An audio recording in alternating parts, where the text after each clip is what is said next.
في حريضة قد حضرنا مجمع القوم الكرام، وبلغنا ما طلبنا من مطالب ومرام. نال كل melakukan hal itu, yang mana kita berkumpul di sini, kita berkumpul di malam hari ini mengenang kejadian yang sangat luar biasa, di bulan yang sangat luar biasa, di bulannya Allah, di mana orang-orang kafir sangat menghargai bulan ini. Orang-orang terdahulu, orang-orang jahiliyah saja memuliakan bulan ini, bahkan di saat itu mereka mengharamkan peperangan. Bagaimana kita orang-orang muslim tidak memuliakan bulan ini? Sungguh wajib bagi kita untuk memuliakan bulan ini, karena di bulan inilah kekasih kita Rasulullah sallallahu alaihi wasallam bertemu dengan penciptanya. Kekasih kita Rasulullah sallallahu alaihi wasallam melakukan perjumpaan yang sangat luar biasa. Akan tetapi sebelum itu semua, sebelum perjumpaan yang sangat luar biasa kepada Allah Subhanahu wa taala, terdapat kisah yang menyedihkan, terdapat kejadian yang menyedihkan yang menimpa Rasulullah sallallahu alaihi wasallam, yang mana Rasulullah ditinggalkan oleh dua kekasihnya. Rasulullah ditinggalkan oleh paman tercintanya. Rasulullah ditinggalkan oleh Sayyidina Hamzah di saat peperangan. Dan yang kedua, Rasulullah ditinggalkan oleh istri tercintanya Sayyidatina Khadijah, yang mana cinta Rasulullah kepada Sayyidatina Khadijah tidak dapat diungkapkan dengan kata-kata apapun. Rasulullah pernah bersabda tentang beliau, "Inni qad ruziktu hubbaha," sesungguhnya aku telah dikaruniai cinta kepadanya. Dalam beberapa tahun setelah meninggalnya Sayyidina Khadijah, Sayyidina Aisyah senantiasa berkata kepada Rasulullah, "Ya Rasulullah, sesungguhnya Allah telah menggantikan wanita yang lebih baik daripada Khadijah."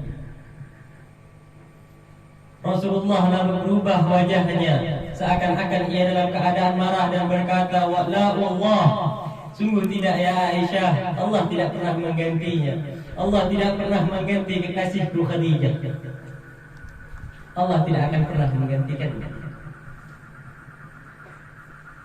Bagaimana cinta beliau tidak luar biasa. Pernah diceritakan dalam satu riwayat ketika Rasulullah kembali dari masjid, Rasulullah datang ke rumahnya. Rasulullah melihat Sayyidina Khadijah sedang menyusui Siti Fatimah. Senantiasa hal itu terjadi, hari demi hari terjadi seperti itu, sehingga tanpa sengaja Rasulullah melihat darah yang keluar daripada susu Sayyidina Khadijah. Bersedih Rasulullah ketika melihat itu. Bersedih Rasulullah ketika melihat itu. Rasulullah langsung memalingkan pandangannya dari Siti Khadijah. Akan tetapi ketika selesai menyusui Siti Fatimah, Siti Khadijah memanggilnya, "Ya Rasulullah, aku mengetahui engkau telah bersedih. Aku mengetahui engkau bersedih karenaku ya Rasulullah." Rasulullah pun menjawab, "Ya Khadijah, bagaimana aku tidak sedih, sedangkan engkau dahulu adalah wanita terkaya di antara orang-orang Quraisy. Sedangkan engkau dahulu adalah wanita tercantik di antara orang-orang Quraisy. Akan tetapi sekarang kecantikanmu telah memudar. Akan tetapi sekarang kekayaanmu telah binasa." Sayyidina Khadijah menjawab dengan jawaban yang sungguh luar biasa, "Ya Rasulullah, ya Habiballah,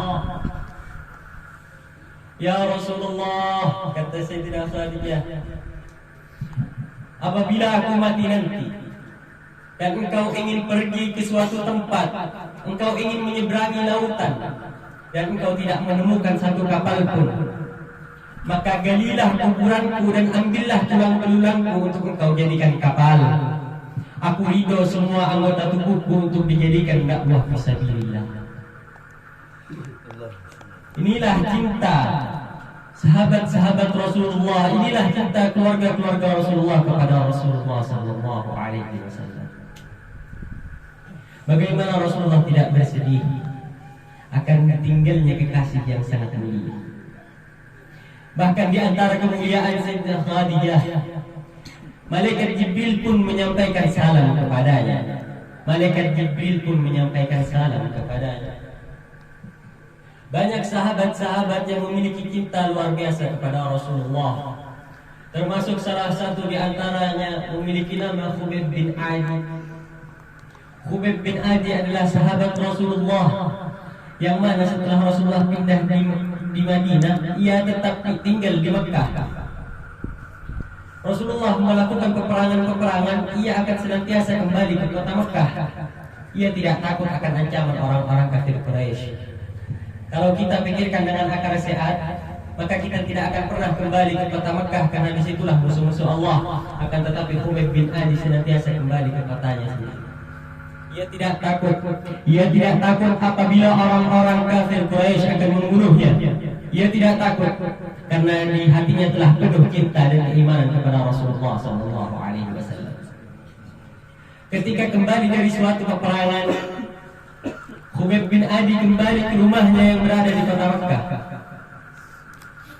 Maka orang-orang kafir Quraisy pun yang mengetahui Khubayb telah kembali ke rumahnya menangkap ia sebelum Khubayb disiksa oleh orang-orang Quraisy. Khubayb diberikan satu permintaan. Khubayb pun berkata kepada mereka, izinkan aku untuk melakukan salat 2 rakaat. Izinkan aku untuk melakukan salat 2 rakaat. Maka Khubayb pun melakukan salat 2 rakaat itu, dan ia melakukannya dengan waktu yang cepat. Setelah dilakukan salat 2 rakaat itu, Khubayb berkata kepada orang-orang Quraisy, seandainya aku takut untuk dibunuh, maka aku akan melakukan salat ini hingga hari kiamat. Akan tetapi aku tidak takut untuk dibunuh. Sesungguhnya aku sangat rindu akan kematian. Akan tetapi sangat sulit untuk mencari jalannya. Ketika Khubayb bin Adi disiksa, dipotonglah tangan beliau, dipotonglah kaki beliau hingga yang tersisa kepala dan badannya. Hilang semua tangannya, hilang semua kakinya. Ketika itu orang-orang Quraisy berkata, ya Khubayb, seandainya aku gantikan posisimu dengan posisi Muhammad, apakah engkau akan ridha?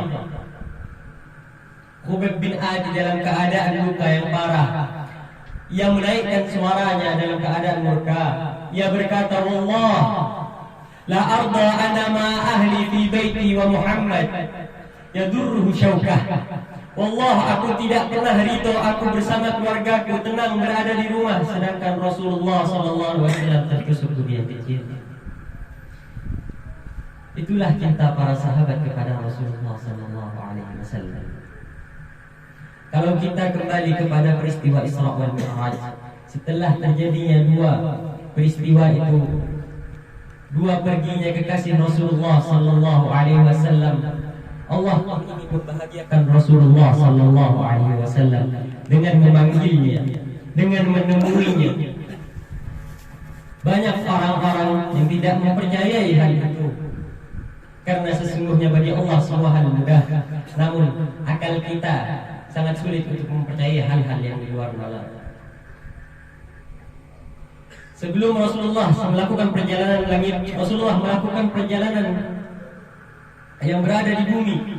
Rasulullah pergi ke Baitul Maqdis. Di sana beliau menjadi imam para anbiya, menjadi imam para nabi.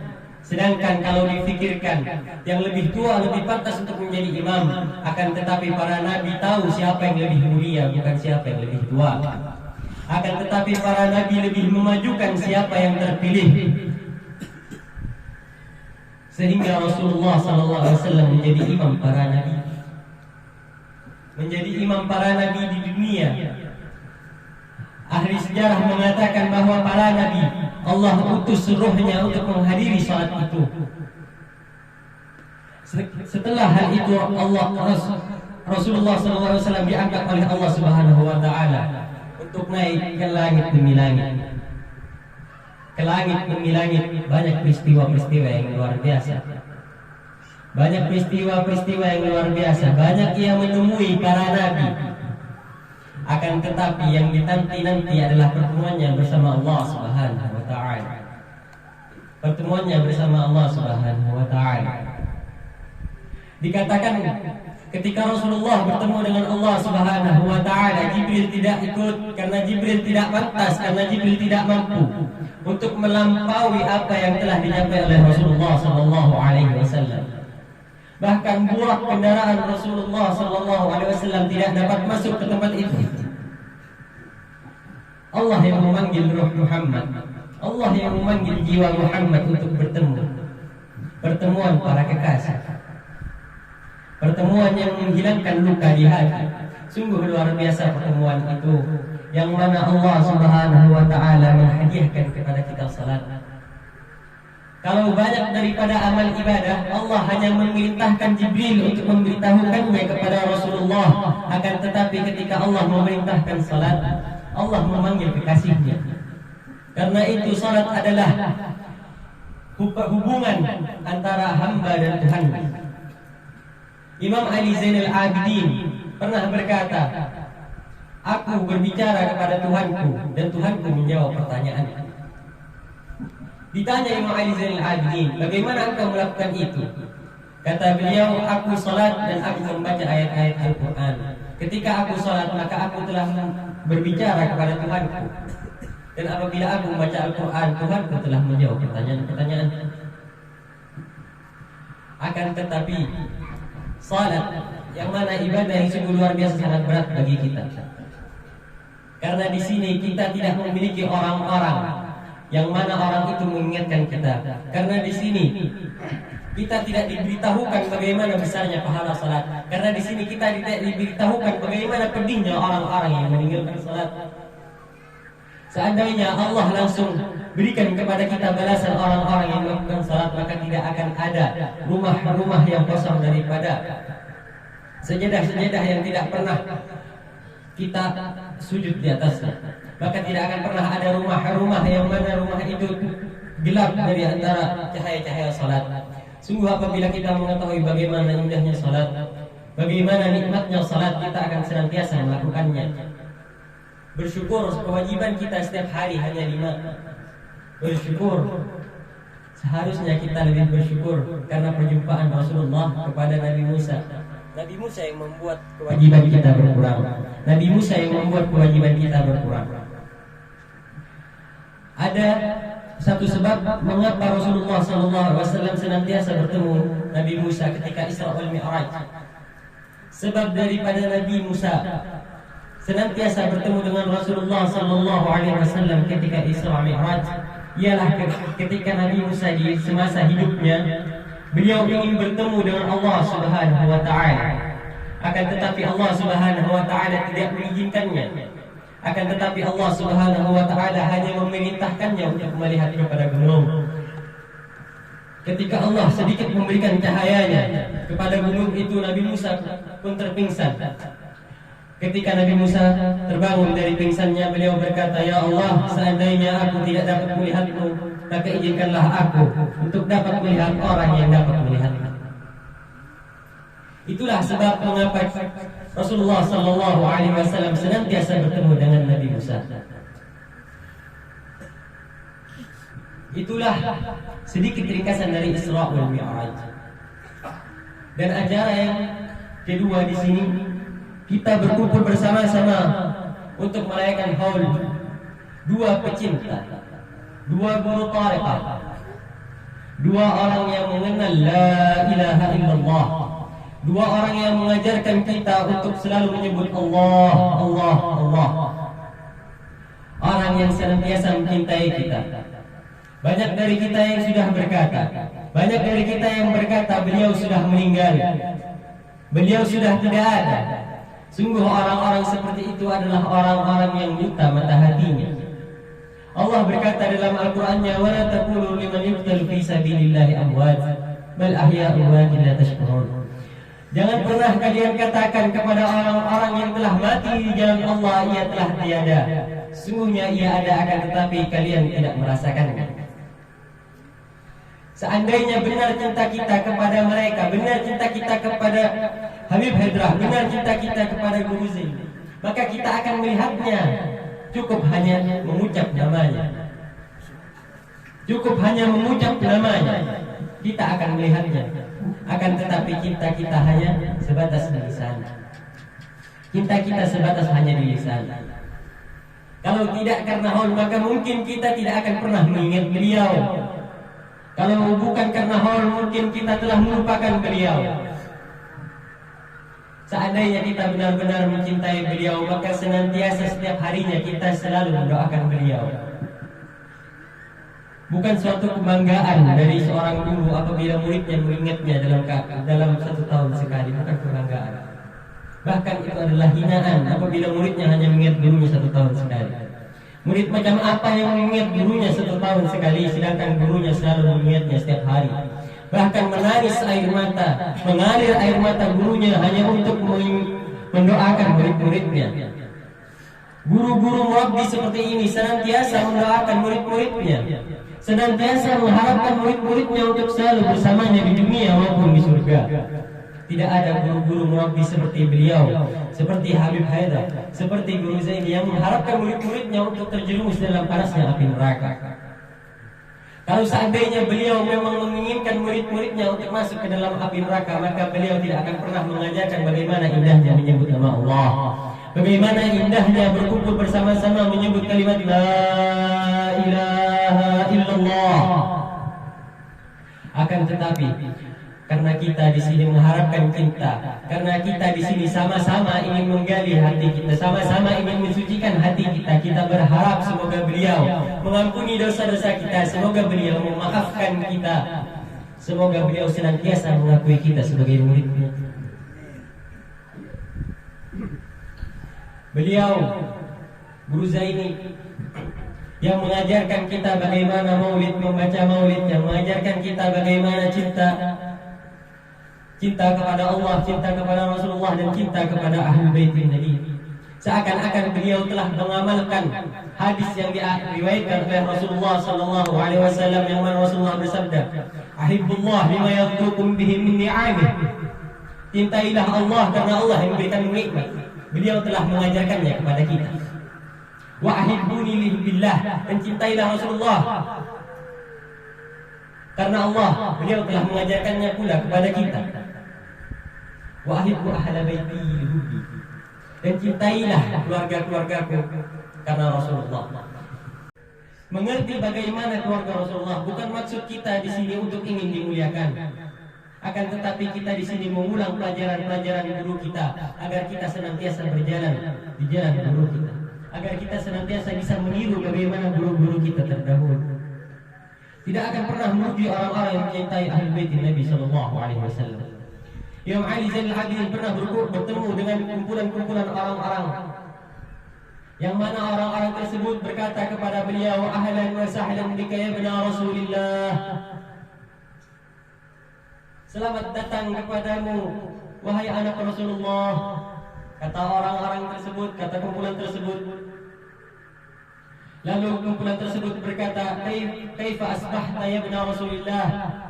Bagaimana keadaanmu wahai anak Rasulullah? Imam Ali Zainal Abidin berkata, "Asbahna bi khair walhamdulillah wa kaifa bikum?"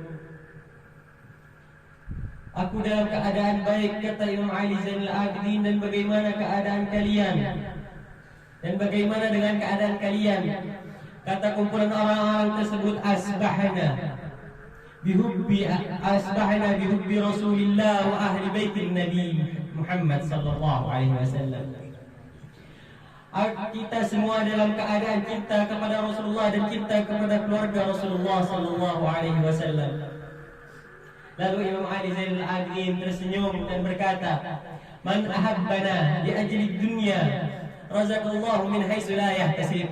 Barang siapa yang mencintai kita karena dunia, karena harta, maka Allah akan memberikannya rezeki dari manapun yang ia tidak sadari. Bahkan cinta karena dunia, Allah akan membalasnya dengan kebaikan. Man ahabbana li mukafaatina, kafa'ahu Allah bil jannah. Barang siapa yang mencintai kami karena hanya ingin menghargai kami, karena hanya mengingat siapa kami, hanya mengingat siapa datuk kami, maka Allah akan memberikannya surga. Wa man ahabbana bi ajlillah, dan barang siapa yang mencintai kami karena Allah, kata Imam Ali Zainal Abidin, maka Allah akan memberikannya naungan di mana tidak ada naungan kecuali naungannya Allah. Itu semua telah diajarkan oleh guru kita. Itu semua telah diajarkan oleh guru-guru kita. Yang mana guru kita juga mengajarkan bagaimana cara untuk mencintai sesama. Bagaimana kita bisa menjadi murid yang teladan. Bagaimana kita bisa menjadi murid yang disayangi apabila kita saling memusuhi satu sama lain. Saling memusuhi saudara kita yang sama-sama murid beliau. Akankah itu semua menjadi hal yang sangat dicintai oleh beliau? Sungguh itu akan menjadi hal yang menyakiti hati beliau apabila kita telah melakukan hal-hal yang diperintahkan oleh beliau. Apabila kita telah melakukan apa yang diinginkan oleh beliau, maka kita telah melakukan hal-hal yang diridhai oleh beliau, dan insyaallah Allah akan ridha kepada kita. Kita meyakini bahwa beliau adalah walinya Allah. Kita meyakini bahwa beliau adalah walinya Allah. Maka sungguh dengan hanya menyebut nama beliau maka rahmat akan turun. Menyebut walinya Allah, rahmat akan turun. Cukup dengan menyebut namanya. Akan tetapi menyebut nama beliau, menyebut nama kasih Allah dengan cinta akan membersihkan hati, akan menghilangkan buta, akan menghilangkan butanya mata hati, akan membuat kita dapat melihat apa yang para walinya Allah lihat, apa yang para walinya Allah rasakan. Sungguh hal yang sangat luar biasa. Yang kedua, halnya Habib Haidrah. Sudah lebih dari tahun 2017 beliau meninggalkan kita. 2017 beliau meninggalkan kita. Di akhir dakwahnya beliau pergi ke kota Pontianak. Di akhir dakwahnya beliau pergi ke kota Pontianak. Di saat itu, sebelum saya pergi ke kota Pontianak, sebelum saya pergi ke rumah sakit di mana Habib Haidrah dirawat, saya bermimpi dua orang datang kepada saya sambil menangis. Saya bermimpi dua orang datang kepada saya sambil menangis dan berkata bahwa ayahmu telah tiada. Saya terbangun dari tidur saya, wa subhanallah, datang dua orang sambil menangis dan berkata ayahmu dalam keadaan sakit. Ayahmu dalam keadaan sakit. Di saat itu saya masih tenang. Saya berusaha untuk menenangkan dua orang tadi. Berusaha untuk menenangkan beliau. Sehingga ketika saya sampai di kota Pontianak, saya melihat beliau sudah dalam keadaan koma. Akan tetapi hal yang luar biasa dari beliau Habib Haidrah ini, apabila keluarganya berusaha untuk menyentuh tangannya, beliau akan menerima. Akan tetapi apabila ada orang lain yang bukan mahramnya, bukan keluarganya, berusaha untuk menyentuh tangannya, beliau akan senantiasa menarik tangannya. Sedangkan dokter berkata setengah tubuhnya telah lumpuh. Sebelum beliau terjatuh, sebelum beliau sakit, beliau mengumpulkan banyak orang-orang, para kiai, para habaib, dan beberapa santri untuk berkumpul membaca kitab. Sedangkan beliau tidak membawa kitab. Beliau berkata kepada orang-orang yang hadir, adakah di sini, adakah di antara kalian yang ingin membaca kitab? Sampai satu orang ada mengambil kitab. Akan tetapi beliau tidak membaca kitab waktu itu. Beliau tidak membawa kitab. Dibukanya kitab itu di tengah-tengah. Dibukanya kitab itu di tengah-tengah. Tanpa disadari, orang itu tidak langsung di depan beliau. Orang itu masih berada beberapa jauh di antara beliau. Langsung dibukanya di depan beliau, dibacanya. Beliau berkata, antum baca kitab Ihya halaman sekian, bab sekian. Selesai beliau menjelaskan, beliau menyuruhnya untuk membacakan kitab yang lain. Setelah dibacakan kitab yang lain, beliau berkata demikian pula, antum membaca kitab Hikam halaman sekian, bab sekian. Beliau mendapatkan ilmu yang luar biasa. Beliau mendapatkan ilmu yang luar biasa karena semasa kecilnya beliau pernah bertemu dengan Nabi Khidir, perantara ayahnya Habib Muhsin bin Ali Al-Hilman. Beliau pernah bertemu dengan Nabi Khidir. Beliau minta doa untuk dimudahkan segala ilmu. Wa subhanallah, dalam waktu 3 bulan beliau telah menghafalkan Al-Quran. Dalam waktu 3 bulan beliau telah menghafalkan Al-Quran. Beliau mendapatkan karunia khusus ketika beliau pulang dari negeri Yaman. Beliau berkata kepada Habib Umar, wahai Habib Umar, bagaimana ketika aku rindu kepadamu? Apa yang harus aku lakukan ketika aku rindu kepadamu, wahai Habib Umar? Kata Habib Umar, jika engkau rindu kepadaku, masuklah engkau ke suatu ruangan dan panggillah namaku, maka aku akan hadir bersamamu. Itulah murid-murid yang sangat luar biasa kepada gurunya. Bahkan ketika beliau meninggal, Habib Umar pun merasa kehilangan. Habib Umar pun sangat senantiasa menyebut nama beliau. Dan kebetulan di hari ini pula diadakan haul di Tarim. Habib Alwi Al-Idrus mengadakannya di Tarim. Orang-orang Tarim sangat luar biasa memuliakan beliau. Karena apa? Karena ketika Habib Ali Syekh Abu Bakar, ketika Habib Alwi Al-Idrus datang ke Indonesia, yang menyambutnya adalah Habib Haidar. Habib Ali bin Syekh Abu Bakar pernah bercerita kepada saya, karena saya kebetulan murid beliau, pernah bercerita kepada saya, ketika aku ikut dengan ayahmu berdakwah ke Kalimantan, sungguh hal yang luar biasa. Kita diberikan tempat istirahat bukan di suatu kamar yang mewah, melainkan di suatu tempat yang sama seperti dapur. Bukan kita yang mendapatkan harta, bukan kita yang mendapatkan pemberian dari orang-orang kampung, kata beliau, akan tetapi kita yang memberikan uang kita, kita yang memberikan harta kita, kita yang memberikan pakaian kita kepada orang-orang kampung. Sungguh aku menangis ketika aku ikut dakwah bersama ayah, kata beliau. Sungguh Habib telah meninggalkan ketenaran. Ketika meninggalnya Habib Mundir, salah satu Habib di Jakarta menelpon beliau dan berkata, Habib Haikat Iman menelpon beliau dan berkata, Habib, waktunya antum keluar, Habib. Waktunya antum datang ke sini, Habib. Antum gantikan Mundir, Habib. Waktunya antum yang megang Jakarta, Habib. Akan tetapi beliau berkata, ana sudah cukup dengan Kalimantan, banyak murid-murid ana di sana. Saya pernah merasakan cemburu kepada beliau. Saya sebagai anaknya merasakan ketika saya masih kecil, saya berkata, Abah sering keluar rumah, Abah sering keluar rumah, Abah lebih perhatian sama murid-muridnya daripada sama anaknya. Saya ketika masih kecil berkata seperti itu kepada beliau. Akan tetapi beliau tersenyum dan berkata, engkau akan mengetahui bagaimana cintaku padamu. Kau bakalan tahu gimana cintanya Abah sama kau nanti di hati-hati para murid-muridnya Abah. Sungguh kita semua adalah jerih payah beliau, kita semua adalah air mata beliau, kita semua adalah perjuangan beliau. Bagaimana perasaan guru apabila kita, para murid-muridnya, telah meninggalkan, telah melalaikan janji-janji kita kepada guru-guru kita. Guru-guru kita berjuang, akankah kita malas-malasan di sini? Tidak dapat lisan ini untuk banyak melanjutkan kisah-kisah.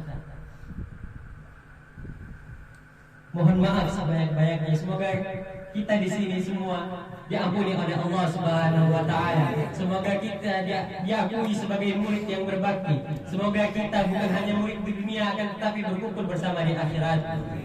Wabillahi taufiq wal hidayah. Assalamualaikum.